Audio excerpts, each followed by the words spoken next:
I'm Randy Reed, editor of the Edison Report, and we are in Washington today with the National Lighting Bureau Board of Directors for our third annual forum. The topic is light and productivity.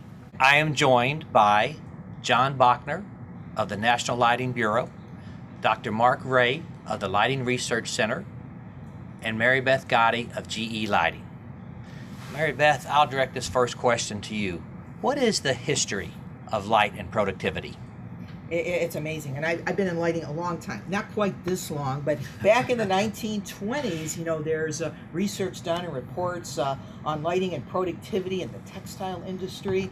A lot of folks have heard of the Hawthorne effect, where there were some manufacturing application where, as they decreased light level, productivity actually went up. So kind of reverse effects. And then there were some other folks like Blackwell and Lukish who really spent big portions of their career looking at lighting and productivity. So it goes back, almost 100 years. Okay. The National Lighting Bureau really came into existence after a report came out about lighting in the Social Security Administration during the petroleum embargo of 1972-73, reduced lighting levels by removing 50% of the fluorescent tubes in the office, only to discover that productivity fell by 22%.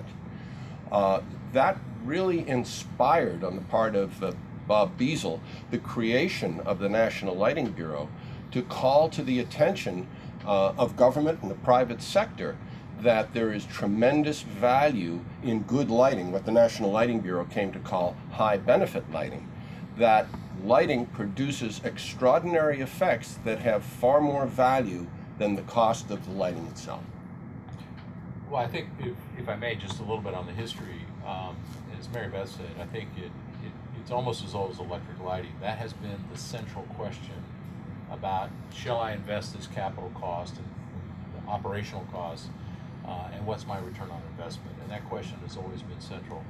As an industry, we have had good evidence that as you increase light level, people, quote, see better. Your acuity gets better, apparently with no limit. The higher the light level, your acuity just keeps improving. But if you look at the graphic over here, for the kinds of tasks that we're looking at, whether they're printed tasks or whether they're on a self-luminous display, you have what's called sort of a plateau and escarpment characteristic that represents the visual performance, how efficient is the visual system of extracting that information. And in many ways you could characterize it, you either see it or you don't. But it is continue to be important to understand what are the basics of that, what's the basic neurophysiology, how do we translate that into applications. And I think one of the things that people talked about for many years was not just about light level, but increasing contrast and size. And we have a lot of electronic aids to do that. On our phone we can expand it to different sizes, we can change the brightness and the contrast and so on. To the point now where I think the visual performance, our ability to predict it quantitatively, reliably, is there, but it's not everything that we need to know to increase productivity, which I think is also about, are you well trained, you get along with your boss, all these other issues that lie outside the lighting industry. So what is the difference between visual performance, task performance, and productivity? Me. Well, I think that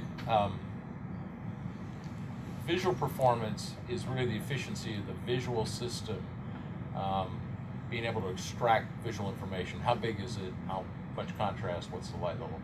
Task performance, you always have your eye connected to a brain and a body. So how quickly can you push the brakes on a car when you have something you see in front of you? How are you left-handed or right-handed?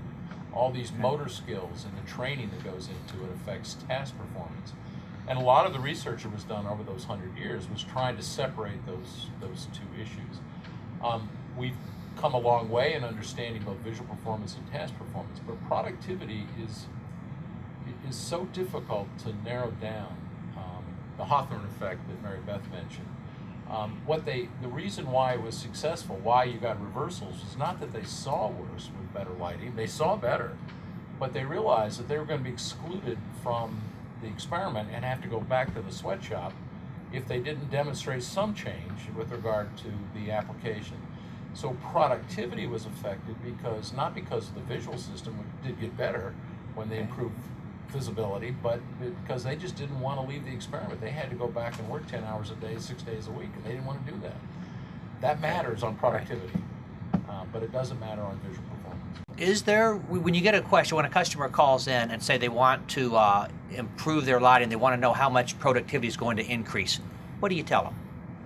You know, to be quantitative, we can back up and do some calculations. Even if you improved productivity by 0.2%, it would swamp out the economic benefits. That's one way to do it. Just to say, we know it's going to be better. So even if it's just a teensy bit better in productivity, it's going to be a real bonanza from a benefit standpoint. The other is to look at case studies, demonstration studies, Delta projects. What are people's responses to spaces? So you can look at increased sales, reduced absenteeism, but it really isn't necessarily a research study that allowed me to say it's 2% or 2.7% or 0.7%, but in real life scenarios where there have been improvements. Can non-visual pathways affect productivity? Yes. Okay.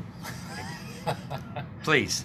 Well, I think we're all familiar with, you have a cup of coffee in the morning. I got a lot of grumpy people if the coffee machine breaks. And it affects their productivity. But light will also provide an alerting effect to people. Bright light actually makes people more alert.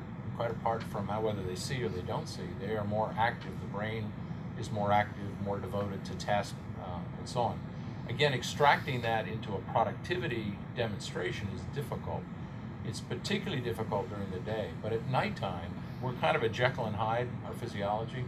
We're a daytime and we're a nighttime person. You keep people awake and you give them bright light, we've got data to show it's like giving you 2 espressos in the middle of the night if you give them bright light, and they are more perky and alert and they do perform better. But it's hard to show in the daytime. I'd like to just cite just one example, and I think we've all experienced this. As we see this evolution of more and more digital tasks, less written tasks per se, how do people choose to light their offices? And if you walk down the hallway, I will see bright light, bright general lighting. I will see people with overhead lights completely turned off. It looks like mood lighting in their office. I'm not going to tell them that's the wrong lighting, because they like it and they're comfortable with it, and it creates some kind of a mood that allows them to work well at that time for whatever sets of reason. So it gets complicated. We're so used to thinking of visual tasks and performance, but what about the psychological effect and the environments and the atmospheres that different people want? And they're not all going to be the same. And that's productivity. And that's productivity. If you could pick one application where research would inform practice, what would it be? Well, the glib answer is all. There isn't a task. Well, I say there isn't a task. I can't imagine a common task that doesn't have a visual component to it. And there's no point in putting up with glare and all the other things that reduce visual performance and so on. And I think we know enough to improve the visibility of materials, whether they're self-luminous or they're prints and so on. Where I think the biggest opportunity is, and maybe this is stretching the definition of productivity, but we do a relatively poor job on visual performance on the roadway. And if you consider productivity, including safety and well-being and all these other things, there's a huge opportunity to translate the research into something that would be demonstrably improve the safety on the roadway. And I don't know why we don't do that. We have the tools to do it, and I think that would, if I had to pick one, that would be the one that I would pick.